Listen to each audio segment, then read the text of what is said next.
የወጣነው ሰላምን ፍለጋ ስንወጣ ማንኛውም ህብረተሰብ ሰላም ይሻል። በተለይ ሴቶች፣ ህፃናት፣ አረጋውያን አጠቃላይ የከተማችንን የአማራ ክልልን ሰላም ለማስጠበቅ ሁሉም ሰው ርብርብ ማድረግ አለበት። እንደሚታወቀው በአማራ ክልል በጣም ብዙ ጊዜያትን በጦርነት ያሳለፍንበት ጊዜ አለና ይህ ጦርነት ደግሞ ከተለያዩ ችግሮች ውጭ ትምህርት ቤቶችን ከመዘጋት፣ ንብረት ከመውደም፣ ወንድሙን ከመግደል ባሻገር የተገኘ ትርፍ የለም። ዓላማችን ሰላም ነው። መንግስትም ሰላም ነው። ሁሉም ሰላም ነው የሚፈልገው። ማንንም የትኛውም እንቅስቃሴ የሚያደርገው ትግል የሚያደርገው ለሰላም እንደመሆኑ መጠን እኛም በዛሬው ዕለት ያለንን ለሰላም አስፈላጊነትና ቁርጠኝነት ያው በምታየው መልክ አሳይተናል። አካላል ወንድሞቻችን እንግዲህ የሄዱበት መንገድ በተሳሳተ ሁኔታ ነው።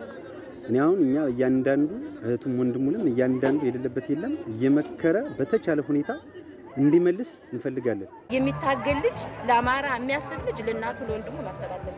ስለዚህ እነሱም በተለያየ መንገድ እንዲሆነው መቅረት የለባቸውምና መጥተው አብረን ሆነን ሐሳባቸውን ተቀብለን ሐሳባቸውን ደግፈን አብረን በጠረጴዛ ዙሪያ እኛ ነዋሪዎች እናቶች ተወያይተን ልጆቻችን ከዛ ችግር እንዲወጡ እንፈልጋለን። መጥተው ወደ ልማት እንዲገቡ እንፈልጋለን። ጦርነት ምንም ሲሆን ወጣቱ ነው ብዙ ጊዜ እየተጠራ ያለው ለሰላም ለሁሉም ወጣቱ ትልቅ ኃላፊነትና ድርሻ ያለበት እንደመሆኑ መጠን ዛሬም ወጣቱ የራሱን ከኛ ጀምሮ የማስተባበር ስራዎች እያንዳንዱ ከቀበሌ ጀምሮ ከክፍለ ከተማ ጀምሮ እንደምታየው ወጣቱ ያለውን ቁርጠኝነት እያሳየ ይገኛል።